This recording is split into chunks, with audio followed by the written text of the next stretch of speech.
Ṣẹ̀kẹ̀rẹ̀ lọ bá jó, ṣẹ̀kẹ̀rẹ̀ lọ bá jó, olúwa mi ò dìde ojú ṣẹ̀kẹ̀rẹ̀.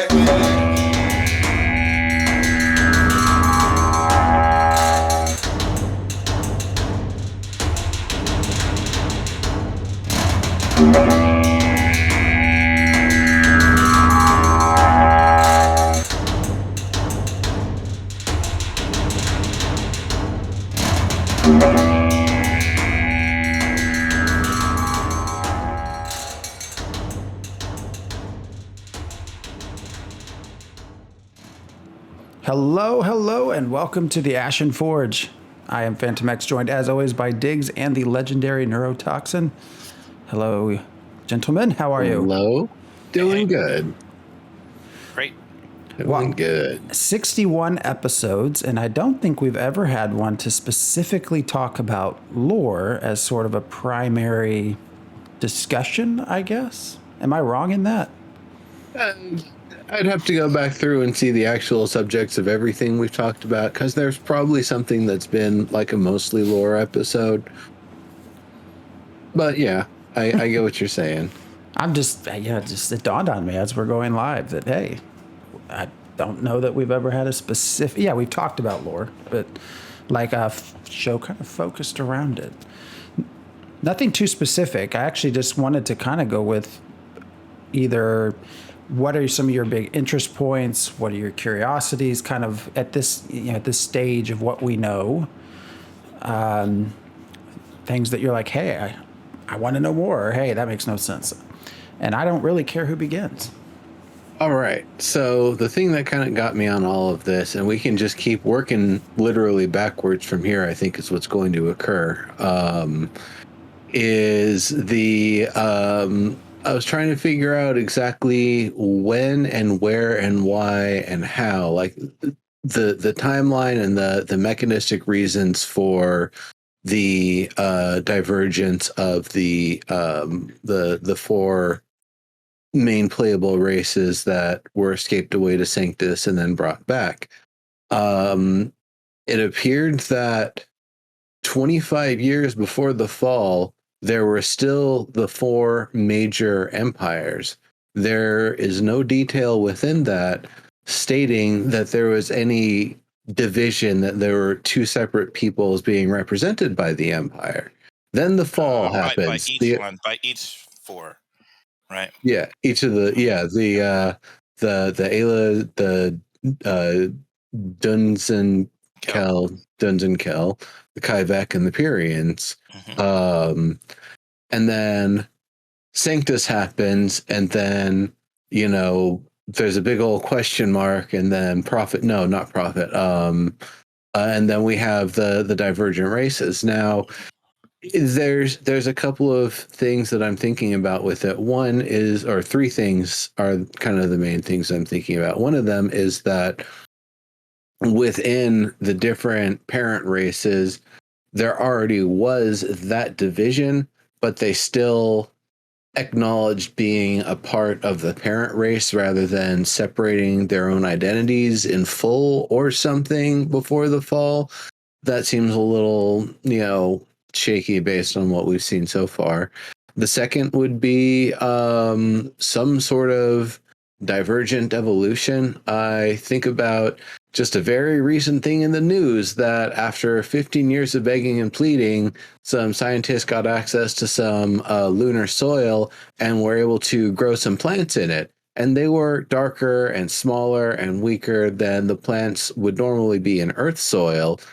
But when they took kind of a look under the hood at what genes are being expressed, they saw that the plant was using every last tool in its toolkit to adapt to that soil, and all the stress and everything that it's undergoing right now is the process of it genetically trying to fire off all the emergency systems to adapt to this harsh soil environment.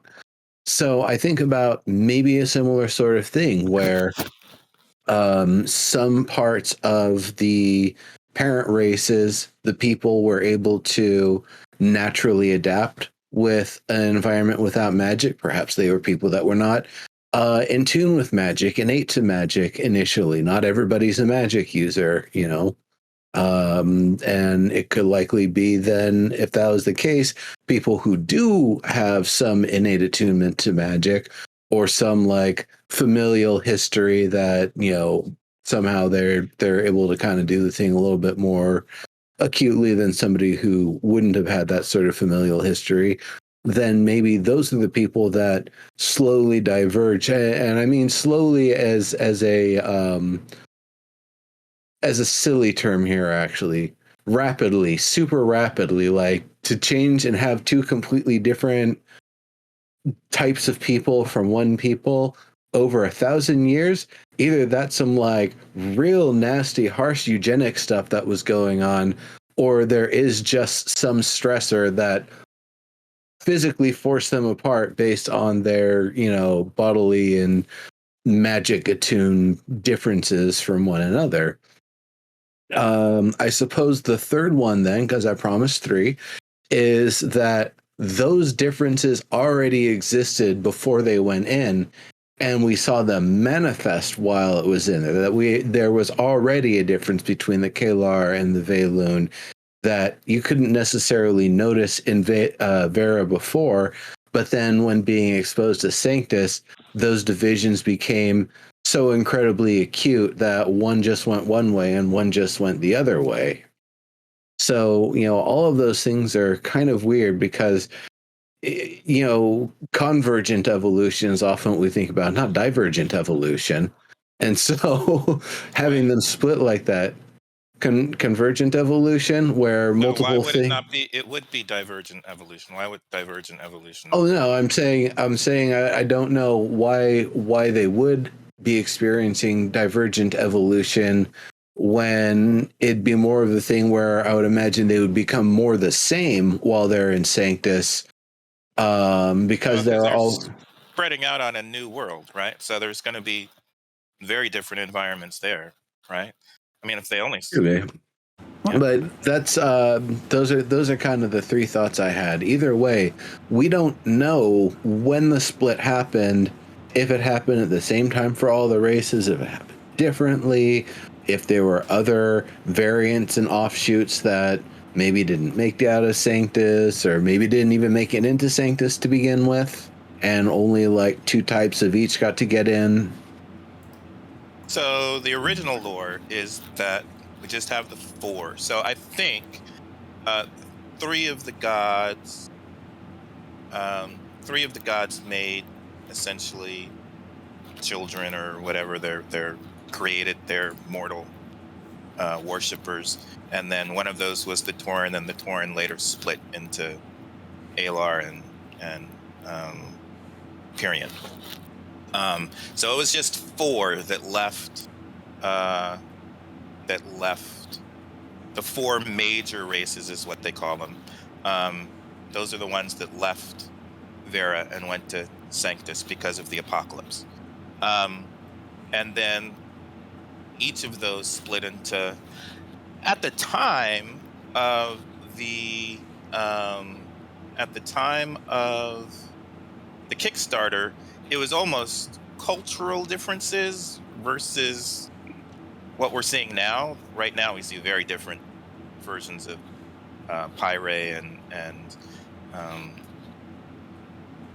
what's the and Pyre and what's the other one? Empyrean. Those look very different now. I don't think they looked as different prior, and the same with Vec and Red Kai. Originally, I don't think they were going to look as drastically different. So at the Kickstarter time, it was mostly cultural with some, difference. I think the Dunir looked more European, and the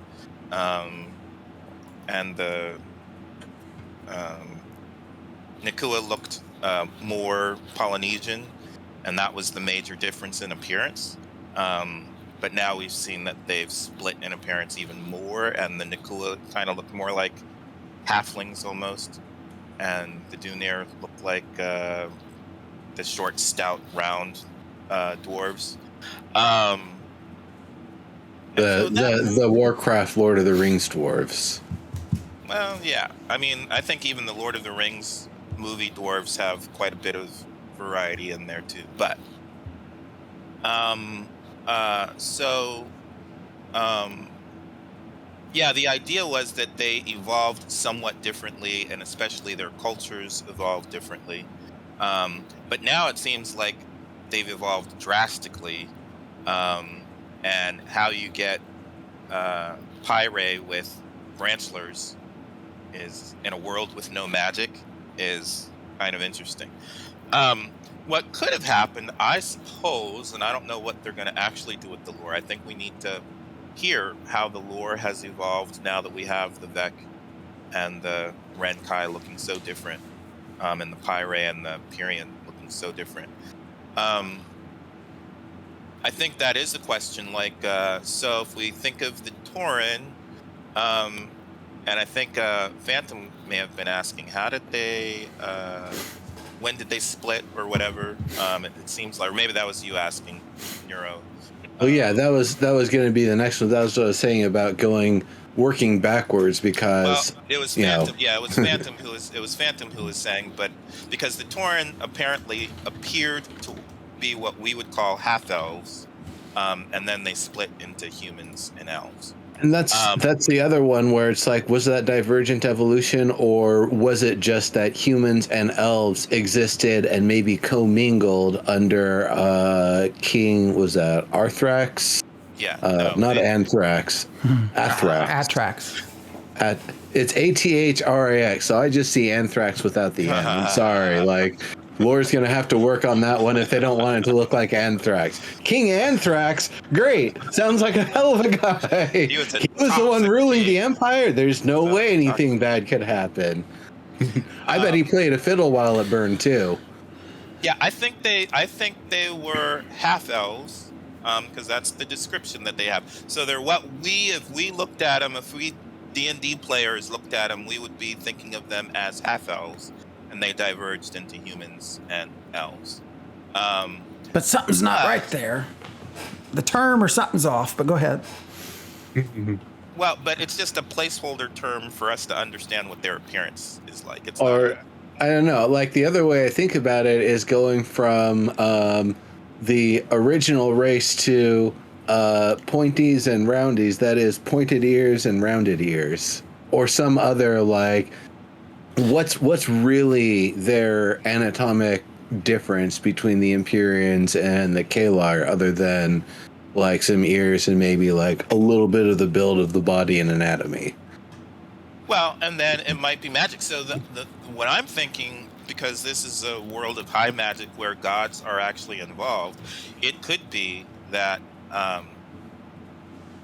there would have been significant differences if whoever the god of the elves is hadn't kept those differences in check. So it could have been that while they are on Vera, they were only allowed by the gods to diverge however much that god wanted them to. And then once they left, there wasn't anything to keep those differences in check, and they were able to evolve quite differently. But go ahead. As I say, my question is not so much which race are they. I mean, at the time when the Toren come about, they can certainly be half the human, half Pyrian, half elves. Right? They have both those races. Yeah. So it's not so much like, okay, you're starting half elf, that's weird. I'm just more so curious like how they came to be. That's the lore aspect of what were the elves and what were the human communities that came together to form the Toren. So I don't know. That's gonna. The Toren were created as half elves by their god. If I remember correctly, there was this whole thing about the flow of the energy through the layers of the universe, and this is just like one of those layers. So something occurred perhaps on the previous layer that cascaded down, and that manifested as gods and Toren. Well, I think the gods created the Toren just like they created the... Yeah, actually, you're right. I'm getting confused backwards. They are what led to the humans and the elves. So, but we're told that they created the four races after the ancients were sent, right? That's the ancients and the others were sent to the void, and they created Vera and they created the four races. So where did Toren fit in there? I don't understand. You created Toren. No, I think they created 3, and then the Toren were split later. Or they created 4 and were just counting one of the major races that's now the Tolnar, or And what? because- and- No, I because guess what not. Tolnar confuses only me- happened. Because what confuses me later. is that Vero specifically as a planet was created after the was this the calamity? I forget which one it is. Whatever, where the gods fought, right? So that's when Vero was created. Actually, that leads to a whole nother question. Okay, what planet did the ancients live on? Like that threw me off too. But so that's where that curiosity came. Okay, well, you're saying when you read the lore in a strict sense, it says they created Vera and the 4 races, but then you're also told that the Toren led to 2 of those races. So how it just there's some inconsistencies, and I'm sure that will be cleared up. Yeah. But And that's what brings me back to the idea that the Toren Empire was actually, not necessarily half elf that diverged so much as humans and elves that were, united, not as a race, but as well. That's not what they say. They say half elf. They describe them as half elves. Specifically half elf in the actual video where the thing comes out. Because I was trying to find that source before we were on the show here.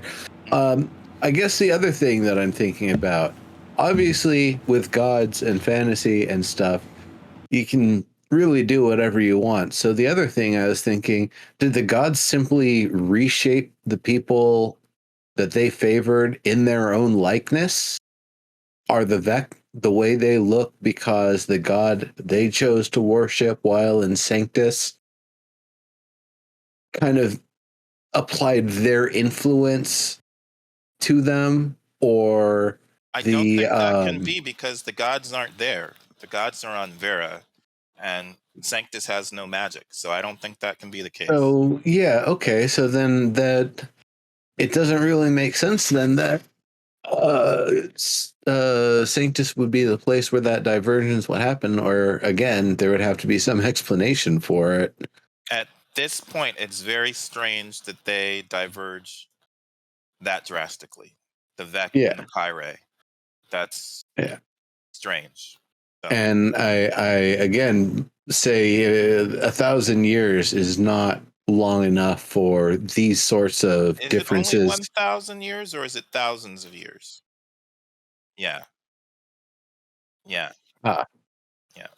Well, even like 10,000 years, you'd have to actually work at it to make such broad like separations between the peoples, I think. I can understand what happened with the dwarves, that the Dunir are like, well, we like the mountains and we're going to stay here and we're going to do the mountain thing and we're going to be, tough and crafty and, close to the minerals we're working with, where Nakua said, nah, screw that. We'd rather be out in nature. We'd rather be hunting stuff. It's not that we're going to be lax on the crafting. We're still going to, be amazing crafters. It's just we're going to work with a little more wood and maybe a little less metal. And we're going to, stay light and mobile and active because we're going to be on the hunt in nature. And so I can understand how over, millennia, that could definitely result in significant differences where the adaptations of the ones living in the caves, that they don't have to be so mobile, so they can continue building up and beefing up, and generation after generation your adaptivity to physical strength and building up your muscle mass, it's just going to keep increasing. So I could see how they become the big beefy bulky ones versus Nakua need to stay light and mobile and sneaky in order to continue the hunt. And likewise, I wouldn't imagine they've got the time to sit around and build like the giant muscle adaptation. That's not even what they're about. They need to stay a little lighter. It's the difference between like a sumo wrestler versus a basketball player, they're going to have different body types and adaptations because they're doing completely different things. So Yeah. I could see that, but what Yeah, about that's the other fine. ones? But that's why I'm wondering if it could be that um, with the advent of magic, if gods had not been holding back their appearance, um, the we might have seen that drastic change to the Pyre. We might have seen that divergence on Vera, um, both of the orcs and of the elves. We might have seen that on Vera, but the gods didn't let it go that far. And then when they move someplace where the gods aren't holding that back, they're able to change that drastically. That could be what it is. But Gotcha. I, I don't know what the devs will actually go with. It's going to be fascinating. Yeah. Well, Yeah. I'm betting we just don't know enough, and that there was some divergence already happening prior to Sanctus. When you look at, you also look at the Tonar, like the discussions around that specifically mention also minor races. So right. So we know there's more than what we know. Yeah. And then my other question was, do they split when they come through the portal? So you come through the portal and you're like, why do I look like this? That would be very jarring, and I don't. Holy crap! I've got French slurs. Oh my god! Oh man, where's Amir? Actually, they make me look hot. Oh man, I like this now. This was a good transformation, everybody. Yeah. Now that now you have to pay $15 more lore. Stephen, thanks. Grumpy guy. That's actually something I had typed in chat but didn't send. I wonder how much of all of this varies from Stephen's original lore, and not just varies, but also how much of it is stuff that Stephen never even had in his original Pathfinder campaign, that now, while the game's being developed, he's also like, crap, now I have to account for all of this in the campaign too. Or actually, that's the other side to that is when you make changes for the community, like how the which was it, the Nakua that they. It was the Dunir that they wanted to change. They radically changed. So then, well, it's that the Dunir, everybody said it looked like a gnome, so they changed it to look more like what they wanted to see, the beefy, stout dwarves. And then I think because they were doing that, then he probably said something like, well, let's see how we can tweak this. Let's see how we can tweak that. I mean, and essentially, again, the Nakua have become kind of the half equivalent of halflings now, which is what people were complaining about too. They're halflings or gnomes or whatever. That's what we've got. So we want traditional Dunir, or traditional dwarves. And so I think he decided to open it up to see, okay, well, if we're going to go that drastic with the Nakua and the Dunir, what can we do with the Vec? And then you've got artists who can be like, okay, let's do this. Hey, that's cool. I think, and it's also the difference between saying I'm going to launch within 2 years, and now it's probably going to be 6 or 7 at least. You got time to make some changes. Before we move on to anything else, I want to, and we're talking about the four races. I am fairly convinced the orcs are a representation of sort of the Viking, Nord sort of background lifestyle. I know when you look in the individual races, I think one of them's based off Mesoamerica, but when you look at the boats, when you look at the stars, the way they are by clan, the tallest of the races. The more I read today, going through the wiki, the more I'm convinced that's where that thought originated from. But, anyways, I want to talk about Sanctus because I have some questions about Sanctus. So, all right. Okay. Well, so the first one we talk about, and we talked about this in chat. So, our own personal chat was the idea of no magic, because we've been told that they get transported from Vera, which has magic, to Sanctus, which has no magic. Now, when you look through a lot of the lore and what has been said, the magic comes from what's it? The ether? What is it? The essence. Essence. The essence. And when you see what Stephen has said, the essence flows through everything, even the void, where they put the others, where they put The ancients. the Or the ancients. others. Yeah, they put them in the void, yet they still had access to essence because that is how they sent the harbingers to come back to Vera and cause that big old fall.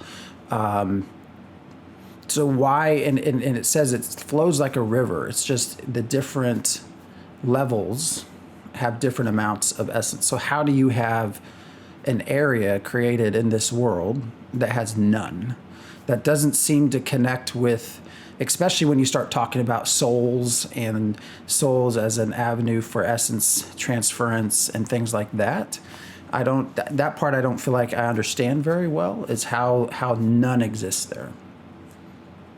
I think the idea is that it's so low, the essence is so low that people can't make like magic potions or have magic abilities or magic skills and things. I'm like getting that. a little bit more of the impression that the portals that led them to Sanctus, and likely the portals that lead them back out of Sanctus, don't use magic from that realm. They use magic from a different realm that's kind of like extended or forced into it through the fourth dimension, let's say.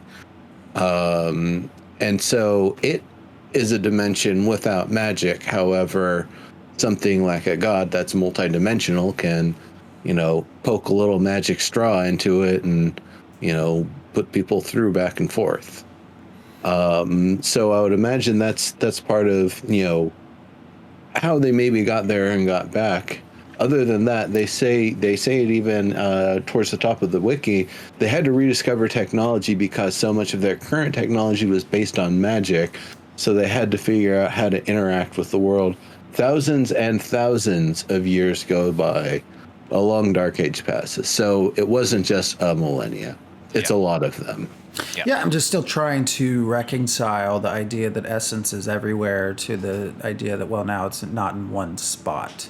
Because then what happens to their souls? Like, it sounds as though the souls are directly connected to essence. So if you have no connection to essence, then what happens to your soul? Did it say no connection to essence?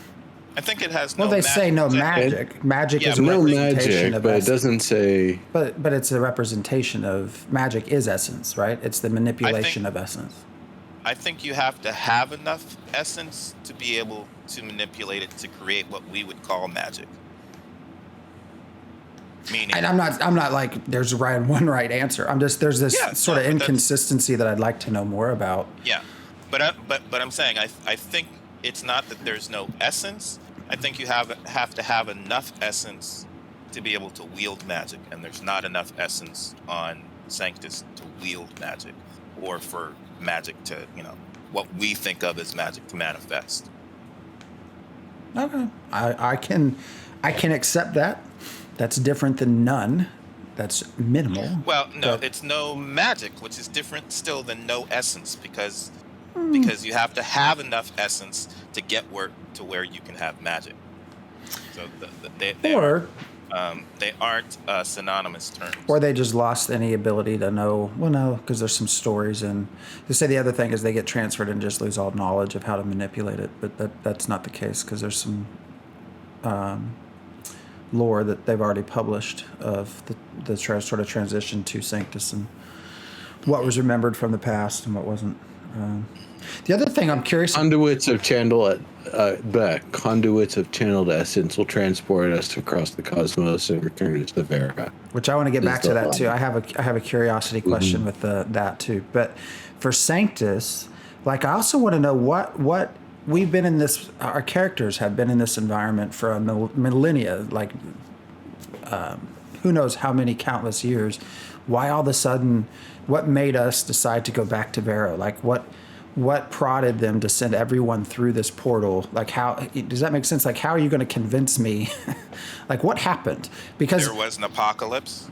On Sanctus, there was No, to on get us Vera. to Sanctus. Yeah, but then yeah. we're also said that so many years have passed that that history has become legend, lore, and not a factual thing, except for the elves. I think mentioned they still maintain because of their longevity. But So what is it that convinces everyone to return? I also want to. It's not everyone. We're the first people coming. We're basically, well, we're like the second wave of people coming through. So the portals open back up, and it's like, oh, we can travel to the home of our ancestors. Let's go check that out. And so we're the ones who are like, we're the adventurers. Stephen says almost all of us are here. We're all heroes just for choosing to brave the frontier of, our lost home. But there's one wave that's come in before us, and then we're like the second wave of people to rediscover Vera, basically. And it's just because we want to have some fun and we're explorers. My last Sanctus question is: can we go back? Back to Sanctus? Yeah, can we go revisit? Well, we can't. Other people might be able to, but I don't think we can. Why not? Save that for an expansion. That's all I'm going to say. It doesn't sound like the sort of thing they mechanistically want us to do. And I'll give you one very important reason why not. They have to build the entire freaking world of Sanctus, and that is a multi-year art load to have to deal with.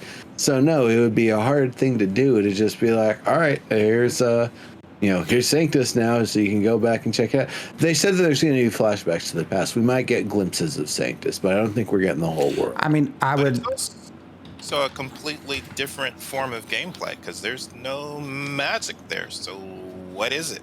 We aren't going to be having spells. We won't have the same classes. They've learned farming. What is it? The verdant... what's it called? Yeah, we can talk about what it would be like on Sanctus, but I'm just saying, actually, it's not just, opening up another world where we get to have the same classes. Our classes won't work on. Well, you just disable if the portals eventually get captured by the ancients, I could see them using that as a conduit to go to Sanctus, and when they go there, they would want to bring the essence through with them, which would bring magic and corruption. And so then that would be your plot point for why you would be going back there, is because one of the portals was now compromised, and you've got to go back on home to kick all that crap out of Sanctus again. But they've said, like, when I know they said all the lore was throwaway, but if I remember correctly, the gardener that you could do the quests for, far out to the east of the starting area during Alpha 1, they said that, can't go back. None of us are able to go back, so might as well enjoy being on this side. And that they, knew coming over that it would be a one-way trip. So that again, all throwaway lore. They said anything in A1 is literally filler that is 100% non-representative of anything that Launch Day, will have plot lines, characters, stories, etc. It's like, was changing everything. Yeah. Even if he wasn't, they were already going to do that, and I don't know. Maybe he's the mechanism. I'm not saying that it was his decision. I'm just saying they're going to use him to. It's going to be all Omwell. He's part of that, but it's also partially because Jeff Bard left, and we got to get somebody good in there to do the thing. So we've got someone good in there to do the thing. Yeah, but it seems like Sanctus should be not maybe an MMORPG. Maybe that's going to be an MMO FPS. Maybe I'd settle for a village, a county, a state. I don't need a continent. I'm just curious if we can't, why not be able to go back? I understand the technical hurdles. I get that. Just make it into a version of Polya. Then we don't have to play a completely separate game. We'll just go and have a. They can collaborate, cross-collaborate. They say, if you want to see what it was, go over to this game. Yeah. What is it like it's not a civilization sim, it's like a social sim. I don't even know what you call those type of games, but Stardew Valley MMO. yeah. I think there is stuff they could do with it. Again, there is the talk of doing flashbacks. They could do like small instance sort of stuff where it's just, you're just going to the other side and maybe there's a small city that you're kind of restricted and gated or whatever, and you can't really quite exit like a theme park or whatever. Something like that. But for them to actually build the entirety of Sanctus, unless it's a very, very tiny place, I don't really see that being something, unless they can just generate it and it's like, whatever's fine, it's fine. We'll just slap down some roads and run all of our tools and kind of clean it up a little, and that's that. And about it, that does not seem like the level of quality that they're trying to do here. Yeah, I mean, it can't be anytime soon. Again, it would be a completely different game mode, and that would be a huge scope creep. Because you'd be losing Actually, your classes. damn, at that point, I kind of think like, what's it called? Almost doing a game like Hero Song, but with a little bit more of like a farming emphasis could be pretty fun. Speaking of farms, I'm an altaholic, so I have 5 alts already. And I'm thinking, especially with the new character creator, then, and we're planning to have a farm. I'm thinking I'm going to be spending a lot of time on Phantom's freehold, helping with his farm. Your Phantom, you're planning to focus on what, animal husbandry on your farm or gardening? I think a farm should have both, and that's part of the problem issue I take with where they place them in the whole system. But if I have to choose, it would be strict farming, and then I would probably try an alt gardening. Yeah, crops, Okay. Mm-hmm. crops. So plant based, and then probably look at an alt to the animal husbandry. Okay, because I'm planning on having digs focus on animal husbandry.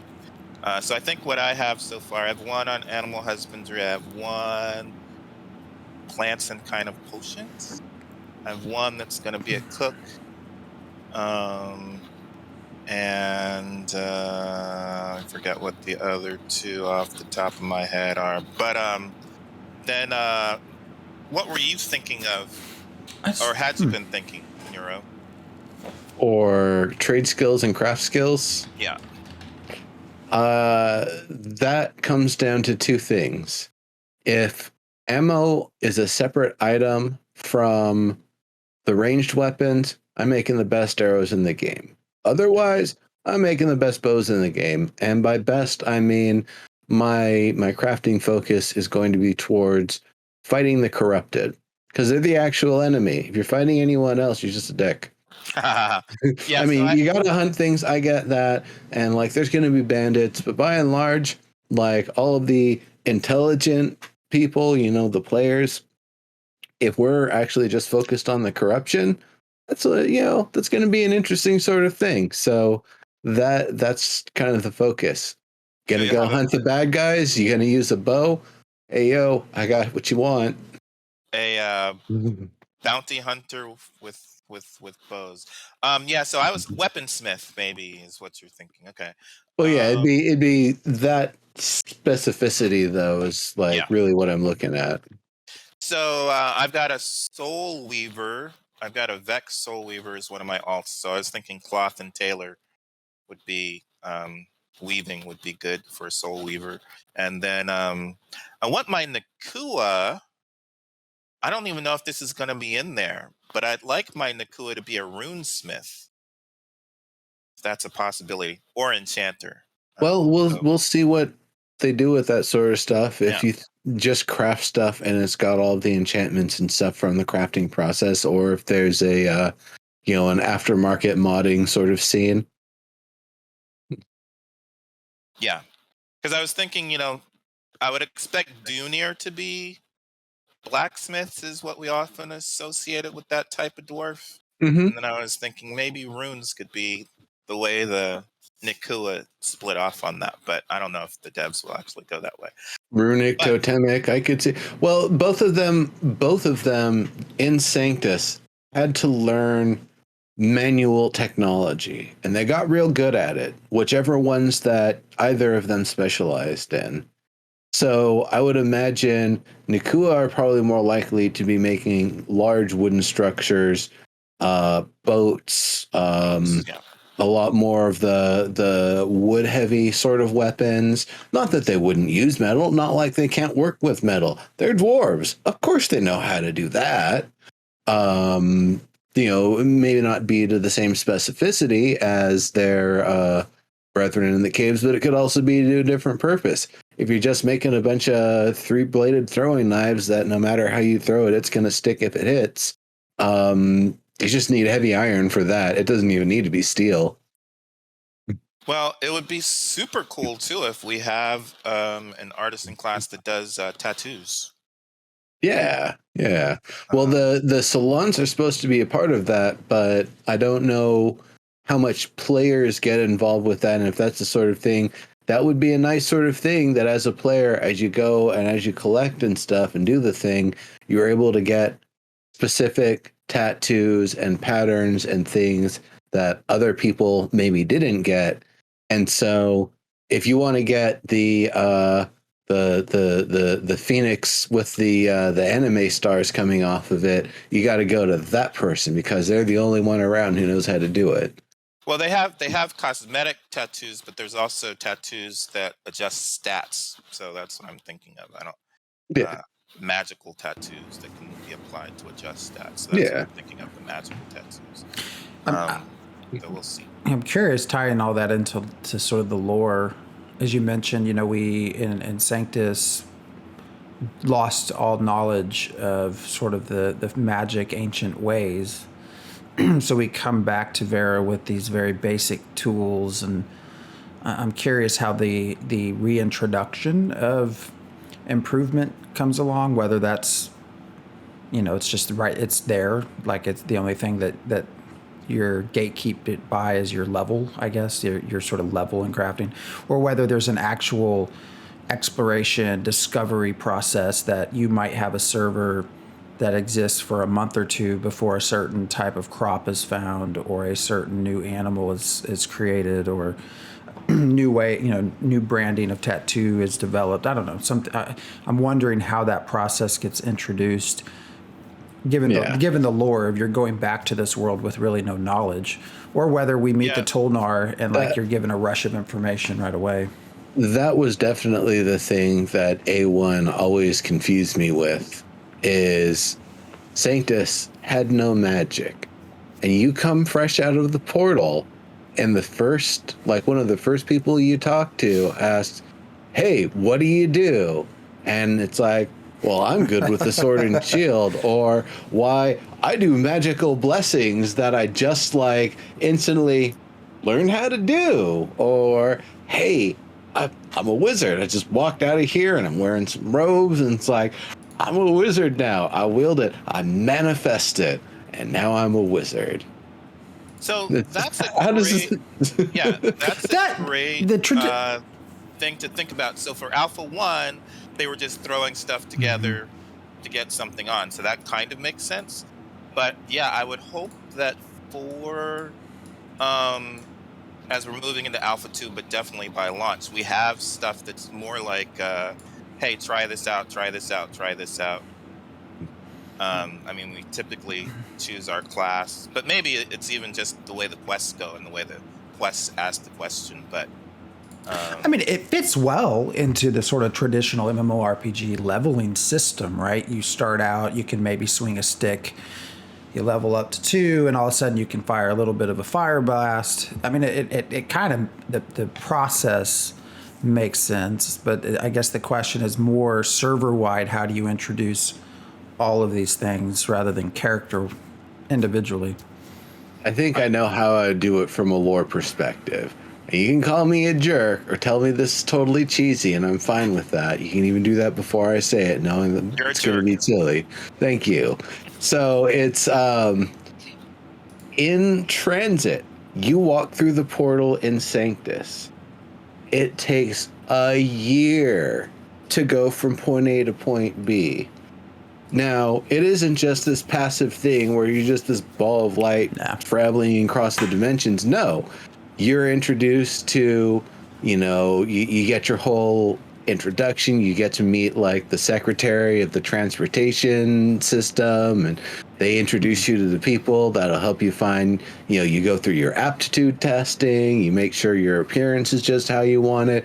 You go through all of that stuff. You've trained for a year to be the person you're going to be when you come through on the other side. And then when you get there, it's like, all right, now that I've had a year to kind of get the basics of magic, I'm a wizard. Yeah, I know. I'm a total jerk. That's stupid. But I like it. But I think that since we're the second wave, we have a first wave who have learned some stuff already. And theoretically, it's possible for them to... I think, like Wizard 101 does a test. Like, what are you interested in? So they could do that as part of the character creator as you're choosing your class. Ask questions about what you're interested in, and that kind of funnels you into over to one path or another. And then you confirm your final choice. But they could also do that maybe once you land. It's just a matter of how they word those first introductions you seem to have an affinity for. Actually, I've been reading this book series, lit RPG, called The Menacing Misfits. I think its series title is The Dark Thorn Academy. And it's a really fun write-up of experience of like your like characters going through an RPG, and they've got levels and all this stuff. I think they have a test once they get to the academy. Each one goes through a test that tests their affinity for different skills and all that stuff. So that could be something that happens right after we get in as well. I don't know. I wanted to also, unless there's more to talk about here. Keep going. I was going to say, I feel like the Ultima series had a few of those sorts of things where you, it was like you pick your character by being provided binary choices between different virtue cards. And depending on the ones that you picked, it would either suggest or force you into what class or role that you are. So I wanted to talk about a possibility, and Nora, you had started to, you kind of mentioned a little bit touched on this. So when we were talking about souls and essence, and that they're the conduits for essence, when you look in the wiki, you talk about planes, which we talked about a little bit, material plane, the God's plane, the void. Basically, specifically has been said there are many different planes, most of which we are unaware of at this point. And then it talks about how, your soul as a conduit for essence, it sort of can channel essence, and how essence will flow through ley lines into each one of these planes at different, varying different degrees. And it's kind of been said that they are specifically not saying much more about it because they want us to sort of discover all this. So here's my thought in reading, and I could be entirely wrong here, is since the soul can channel into different planes, through essence, will we have the ability to visit other planes by way of channeling essence through our soul? Or can you have characters that have a specific item or have done some sort of specific task, almost like a key, that they then are able to take a group with them to go explore a different plane later on? I could be very well reading into that too much, but there's sort of a stream of thought here. Okay, there's more planes than we know about. Souls channel essence through those planes. There's more we're not telling you. We know there's a heavy Sony Daybreak influence, and of course, when you think of EverQuest, there's all kinds of planes. Plane of sky and plane of fire and plane of knowledge, and you had to get keyed to go to them. So originally, but Am I reading too much, or what would you even think about that? Would that be? No, I could see that as an interesting sort of thing, though. That does then give me the question, is magic specifically tied to essence, or can magic exist without essence? Likewise, can essence exist without magic? Because essence existing without magic, that gives us Sanctus. Magic without essence would mean that there would be a plane that is unoccupied where magic can and maybe is wildly occurring, but nobody is there to observe it. I would say that mortals cannot exist without essence. Seems unlikely that anything exists without essence. I think essence definitely can exist without magic. And I think the other planes potentially could have other things that are not magic, right? Like, right, there could be a super technological clockwork world or something like that that's, clockwork focused rather than magic focused. Yeah, like D&D's got the plane of Mechanus, basically. But I'm expecting that expansions will have us traveling to other worlds and other planes. That's what I was thinking of when I read that, is that I don't think it's planned for... I mean, there's already so much planned for Ash's launch. Yeah. Well, there's a lot that's planned. There's a lot they probably don't even know they still need to plan. There's because we a know lot to that. We know if you can learn how to manipulate essence, you can basically do anything, because the lore is that the gods sort of master manipulation of the essence. They're not born of essence, I don't think, but they sort of exist in parallel, but they can do what they want with it. Basically, they are perfect manipulators. And so then we have King Atrax, right, that started this whole thing. It showed the ancients where we were by accident, learned enough manipulation to be undead, right, to become the first zombie, I guess, if you will. So I think we have plenty of, if your character is able to understand enough, because also the ancients, right, they were instilled they were of the 10, and then they were given more and more power by the 3 others, right? So I think there's precedence that we could do that, and that would again make a pretty good model for later expansion sort of activities. Of, hey, there's this new, there's something corrupted over here. You go to, all of a sudden you're sort of sent into this other plane of existence. Man, we're talking about potentially decades down the road, because I don't think we even know all of Vera from, the major landmass that we're going to be on. I don't think that's the entire world. So there's going to be a lot to discover before we even have to do that. Maybe I'm mistaken, but I don't know that there's like a globe that exists that this one interconnected landmass is all, a part of. No, you're right. I mean, a lot of this is probably later on, but I mean, there's specific mentions that there's more to this that they already know that we're not being told, that we will discover as we play. I mean, I guess conceivably within the first several months of release. So I don't think it's too much of a stretch that could be a possibility.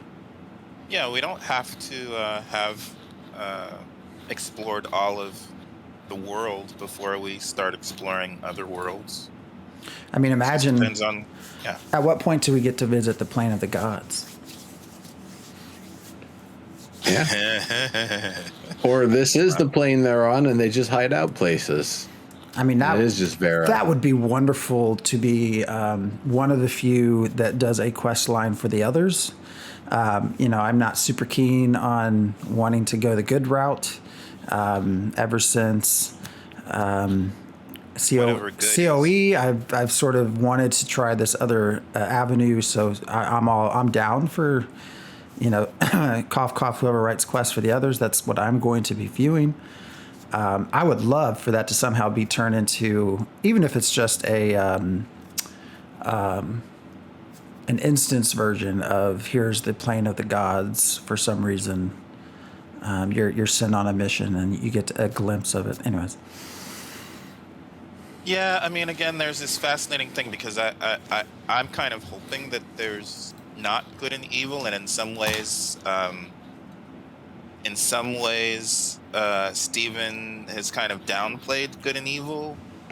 But with the others, and especially with the undead, and because Africans have a slightly different history with zombies and undead and spirit worship than traditional Christian views. The Christianity views that as evil, and Voduin is not necessarily evil.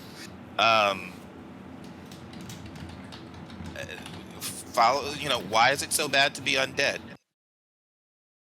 Why is it inherently evil to be undead, which seems to be where Ashes is leaning? I'd prefer it not to be leaning in that direction. So yeah, it could be fascinating to try and follow the others and see where that takes people, and maybe that's not really as evil with a capital E as the lore presents. I don't know. That's it. That's a good point. Actually, there was a show on Netflix. Oh gosh, when was it was a couple of years ago, called Daybreak, which was this sort of teen zombie apocalypse thing. But probably if you haven't watched it, spoiler alert. But towards the end, there's a lady that's become a zombie that ends up being helpful. Still craves occasional skin, but. It's one of the rare instances where I see, where you mentioned, well, why do they have to be? Why can't they be good or helpful? Yeah, we kind of saw that in Lovecraft Country, where they go to their ancestors and the undead, come up, and the protagonists are able to use them helpfully. It's the spirits of their undead of their ancestors. Yep. So I'd like to see more of that, but I'm very curious to see what we can do with necromancy, where that path leads. And there's supposed to be a dark and twisted path that players can follow. And I'm hoping that dark and twisted path is not necessarily evil with the capital E. Maybe. How dark and twisted are you looking? Some. I don't know. Not a quantifiable amount, just who knows what dark and twisted means? Who knows what dark and twisted means? So dark and in this book, the Darkthorn Academy, when people use dark magic, there's an orc that uses dark magic. And it's primarily magic that works better in the dark or in the shadows. And it can lead to necromancy, but this particular orc chooses not to go down that path. So it's kind of that idea, and we have some of that. Like, I think in the rogue classes, we see a lot of shadow. So I'm thinking they'll be using shadow energy as opposed to holy energy. So I think we'll get flavors of that in Ashes. But again, hopefully that's not all necessarily just because you're summoning spirits that drain life. That doesn't necessarily mean you're evil with a capital E. Most of the small sort of stories they put out when you mentioned good and evil, yeah, you're right. I think they more so refer to it as the darkness is coming, right? They don't necessarily say bad or evil. I think I've seen it often referenced as the darkness is sort of how it's been commented on, which I'm sure is an intentional way of. Yeah. Because I think Stevens also said he doesn't want specific to religion, he doesn't want to force people to be, quote, good.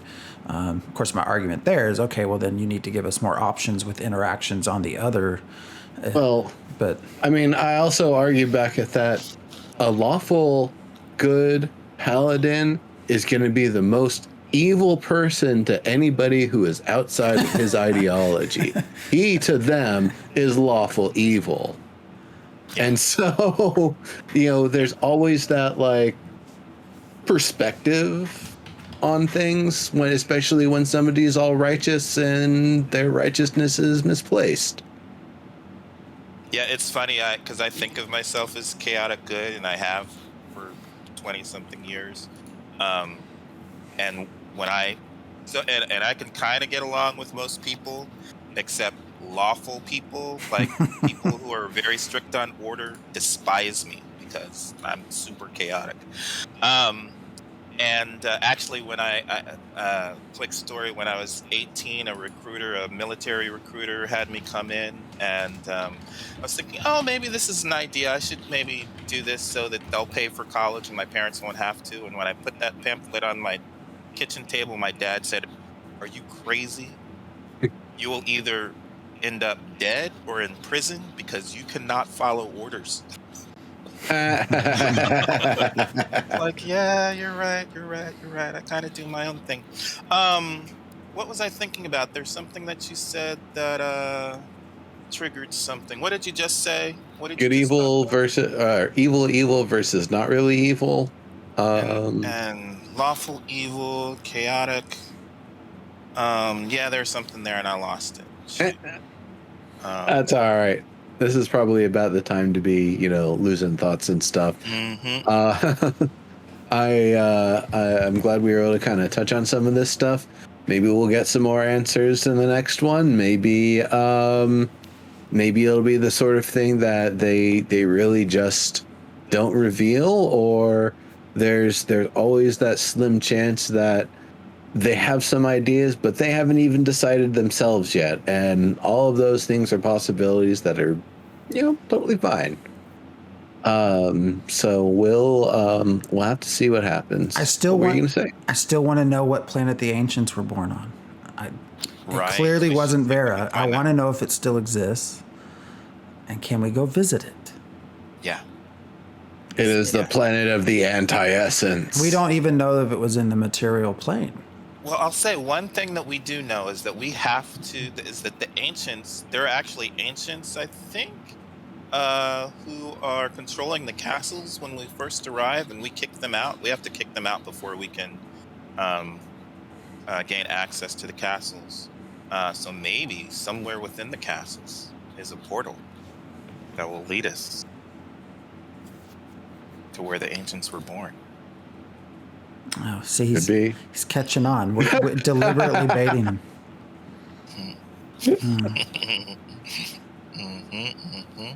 Well, we need to get permission then, and Well, wait for a little bit. I would imagine there's going to be lore drops a little bit throughout the next year or so, where they maybe tease some of this stuff. Maybe as they, feel confident in actually sharing little bits of it here and there. There's also, whenever the next 24-hour live stream comes up, when Stevens maybe had a drink or two and is getting a little tired and delirious, you might slip thing one or here, thing or there. Give us a little tidbit that he didn't mean to. Have Maggie accidentally out of the room to not stop him and cut him off quickly enough. Because I'm pretty sure she's the mute button for most things. It's a lot harder during the 24-hour stream when everybody's together at the table. the more I read about the Tolnor, the more I wish he would have finished the sentence that he had started. Oh, yeah. About why they were protected in the underground. Oh well. What? We'll talk about the Tolnar at some point again. Maybe that next episode. Yeah, I think we know why they were protected, because they were there, they didn't escape, and they needed to be protected since they were still there. But there was something else he was going to tell us about, for sure. And the who. All right. Well, thank you all for joining us. We went a little bit over, but this has been a really fun discussion. So, yeah, hopefully we'll continue this next week. So everyone have a good week, and we will see you next Sunday, same time, same place. Yep. See you later, everybody.